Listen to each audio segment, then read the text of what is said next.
Welcome back to Berlin. We're here at the iconic Hasenheide ParkRun. If you've followed the channel for a while, you know that this is my home turf, but today feels a little different. It's my first parkrun in Berlin in 2026, and if I'm completely honest with myself and with you, I've been slacking. We are well into the year and I've only managed to actually get in one other 5k, although I have raced a couple of other distances. The fitness isn't quite where I want it to be, as you'll see shortly, but the motivation is high as I've got a 31k trail race coming up at the end of April. That's the big target. It's time to get back on the horse, get the training miles in, and stop making excuses. I'm going to have a go at a decent run today. I'm not just here for a stroll, I want to see where the baseline is. Emily the dog was meant to be here with me today, but she's unfortunately carrying a bit of an injury at the moment. She's hoping to recover soon and get back to her usual pace, but for today, she's taking it easy while I try to push the limits. It is a stunning day in Berlin. The sun is out, the air is crisp, and the energy at the start line is fantastic. Let's get cracking, let's get started and see what the legs have to offer.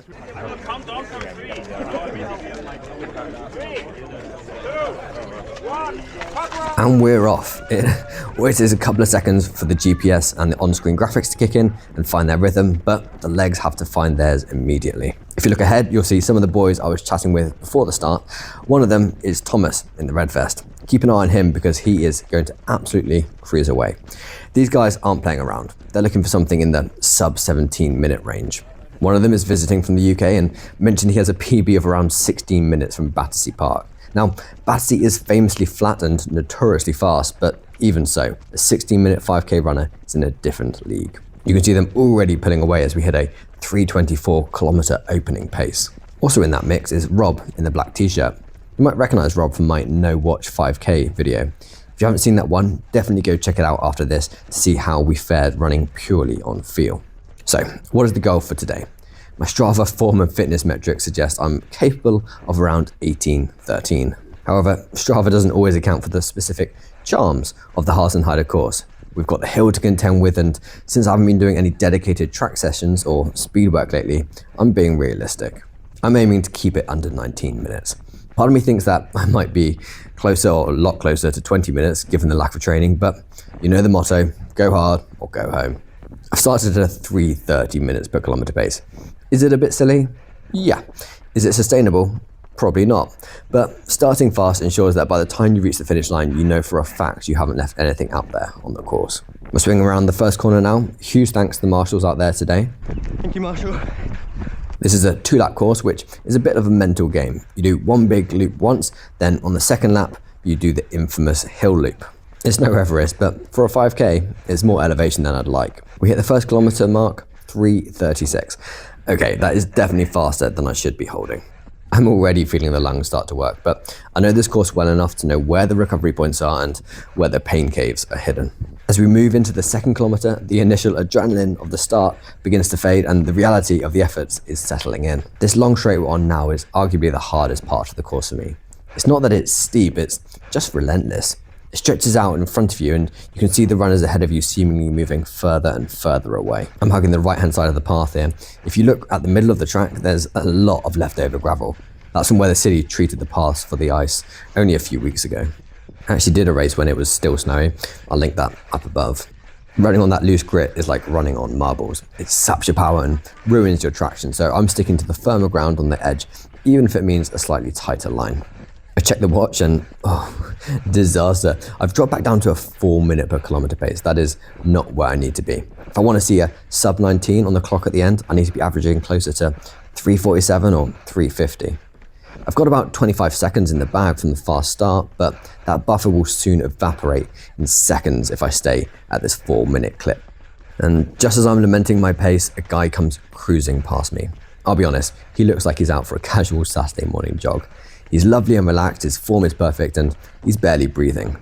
Meanwhile, I am absolutely marinating in the effort. My heart rate has spiked to 170 and it's still climbing. I'm digging deep, but that's the reality of a 5k. If you aren't suffering by the third kilometre, maybe you're not doing it right.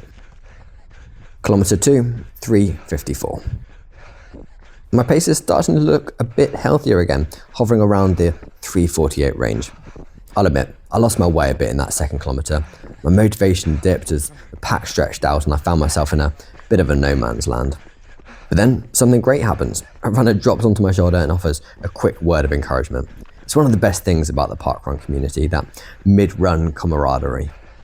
It was exactly what I needed to snap out of my funk. I've decided to jump onto his heels. If I can just stick with his tempo and let him pull me along, I don't have to do the mental work of pacing myself. He's taking a slightly interesting line because the ground is quite wet in patches. It doesn't always show up on camera, but it's slippery underfoot. I'm aiming for a 3:45 pace here. If I can stick with him, he's going to be the reason I get a good time today. We're only halfway through and the pain is starting to become a constant companion. We hit the 3 km mark, 3:51. We're speeding up again, which is good, but it's still a fraction slower than the dream pace. However, the hill is approaching. This is where the course gets its reputation. I'm still tucked in, kind of behind my pacer, but as we approach the incline, I'm starting to feel a bit spicy. Sometimes you just get that surge of adrenaline where you feel like you've got an extra gear. As we hit the base of the slope, I decide to make my move. I pull out and overtake. It's a bit of a risk. Using energy on a climb is a dangerous game, but I want to test the legs. Now let's talk about this hill. On camera, it looks like a gentle slope. It looks ridiculously shallow, like it's barely an incline at all, but I promise you, when you're 3.5 kilometers into a max effort 5K, that 16% gradient feels like you're climbing the side of a skyscraper. My breathing is becoming labored and my heart rate is now firmly into the 180s. Welcome to the red zone. If I'm not in the red zone at this point in the run, I've held too much back. I'm pushing, straining, and trying to keep my form from falling apart. The mantra at the top of the hill is always the same. It is metaphorically and literally all downhill from here. Once you crest that peak, you just got to let gravity do the work and carry you to the finish. Kilometre 4 clocks in at 3:50. We're still heading in the right direction, but the unhealthy noises are starting to come out of me now. If you hear me gasping on the mic, I apologize, but this is what peak performance, or lack thereof, sounds like. I'm searching for reasons why my legs feel like lead. Maybe it was the Negroni from last night. I love a Negroni, but let's be real. It's essentially 3 different shots of high-proof alcohol stirred together. It's delicious, but as pre-race fuel, 0 stars, do not recommend. And I'm feeling every bit of that choice now as I struggle to keep the pace from collapsing. My pace actually dips towards a 4:10 at one point on that long straight. This is the danger zone. I'm losing time, I'm losing rhythm, and I'm losing 8th place. I can hear footsteps behind me, and these aren't just inching closer footsteps, these are flying past footsteps. A runner in a light jacket with headphones on just glides past me. It looks like he's on a different planet of fitness. While I'm fighting for every breath, he's just cruising. And with 500 meters to go, he finds yet another gear and kicks. At first I think there is no way, let him go. But the competitive instinct kicks in. Positive mental attitude, Dan, mind over matter, all the cliches. I tell myself I'm just going to use him as a springboard. If I can just keep him within 20 or 30 meters, I might have a chance at the end. We're into the final 300 meters. This guy is still about 30 meters ahead of me and he looks strong, but this is the finish funnel. This is where you leave it all. On the final corner, I put my head down, stop looking at the watch and start looking at his heels. I am driving my arms, lifting my knees and giving it everything I have. If you don't give it your all in the last 200 meters, why did you even show up, Dan? I can feel the pace rising. My watch is pinging 3:15, 3:10. I'm getting down towards the 3 minutes per kilometer pace. I'm closing the gap, 20 meters, 10 meters, 5 meters, looking at the shadows on the ground. I think I've got him.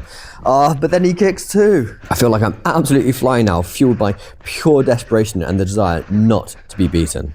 I power on into another gear. Right at the line, I managed to kick past, coming into the final few meters through the cones and across the finishing line. That was tough. Once I've caught my breath and the world has stopped spinning, I'll look at the data. Final time, 18:53. To be honest, I'm a bit annoyed with myself. I'm happy with the effort, but the pacing was absolutely shocking. Look at the splits. I ran a sub 3 minute pace for the final few hundred meters. Now, that might sound impressive, but in a 5K, that's a pretty poor mistake. If I had enough energy in the tank to sprint that fast at the end, it means I was being too lazy in the middle of the run. Why was I languishing at 4 minutes per kilometer in the second kilometer? I could have distributed that energy much better and probably finished 15, maybe even 20 seconds faster overall. It was total carnage. It wasn't a masterclass in racing, but it was a great workout and a much needed wake-up call for my trail race training. Thank you so much for following along on this journey through Hasenheide. It's good to be back.